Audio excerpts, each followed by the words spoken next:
Saya ingin bertanya, ini sehubungan dengan kehendak Allah yang ada di YouTube, dipublikasikan pada tanggal 25 Juni. Di sana dikatakan ada 3 jenis kehendak Allah.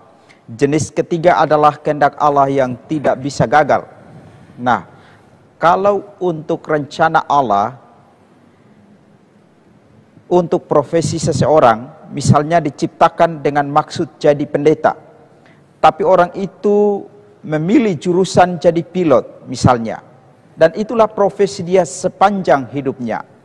Apakah itu berarti kehendak profesi Allah itu gagal, atau sebenarnya kehendak Allah itulah dia menjadi pilot? Mohon pencerahannya.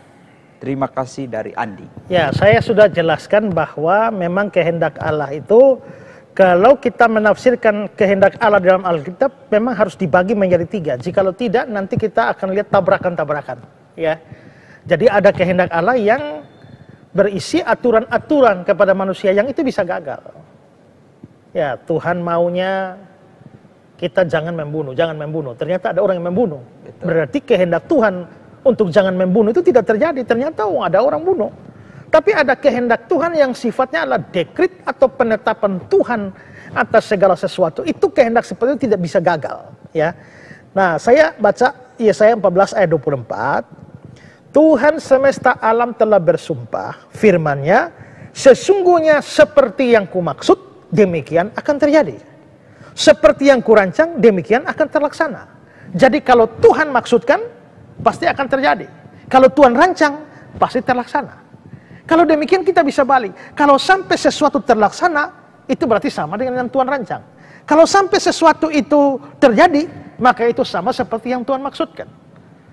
Sehingga dari sudut pandang ini tidak bisa Tuhan memaksudkan sesuatu, merancang sesuatu, tapi terjadi lain. Jadi kalau Tuhan misalnya merancang seorang jadi pendeta, tidak bisa akhirnya tiba-tiba dia jadi pilot. Dan itu berarti bahwa rencana Tuhan gagal. Tidak. Kalau dia sampai jadi pilot sepanjang hidupnya dia berprofesi sebagai pilot, artinya memang bahwa Tuhan tidak pernah merancang dia jadi pendeta. Tuhan merancang dia dengan tujuan menjadi pilot. Sehingga itulah yang terjadi. Karena ingat ayat ini ya, sesungguhnya seperti yang kumaksud, demikianlah yang terjadi, seperti yang kurancang, demikianlah terlaksana. Jadi apa yang terjadi, apa yang terlaksana itu cocok dengan yang Tuhan maksud atau yang Tuhan rencanakan. Ya, jadi dari contoh yang saudara berikan artinya sebenarnya dia tidak ditetapkan Tuhan jadi pendeta, dia ditetapkan Tuhan jadi pilot. Makanya dia walaupun mungkin sempat rencana jadi pendeta, tapi pada akhirnya jadi pilot. Itulah yang dirancangkan Tuhan. Ya. Yayasan Karya Bakti Esra Soru atau disingkat KABES hadir sebagai wadah untuk memberitakan Injil dan melayani secara holistik.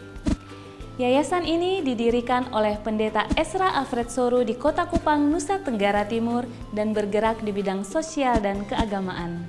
Yayasan ini memiliki visi menjadi lembaga yang mempunyai andil dalam membentuk kekristenan yang gigih dalam memberitakan Injil serta setia kepada ajaran yang alkitabiah dan melayani secara holistik. Dan misi dari yayasan ini yaitu melakukan pemberitaan Injil dan penyebaran ajaran yang alkitabiah secara langsung maupun melalui berbagai media, juga mempersiapkan dan mengutus misionaris-misionaris lokal ke berbagai wilayah, terutama ke pelosok-pelosok, serta mengadakan seminar-seminar atau pelatihan-pelatihan doktrinal, dan melakukan aksi-aksi sosial yang mengarah kepada pelayanan Kristiani yang bersifat holistik. Berikut serangkaian kegiatan yang telah dilaksanakan oleh Yayasan Karya Bakti Esra Soru. Bagi saudara dimanapun berada yang rindu untuk mendukung pelayanan kami, khususnya melalui dukungan dana, maka saudara dapat menyalurkannya ke nomor rekening yang tersedia.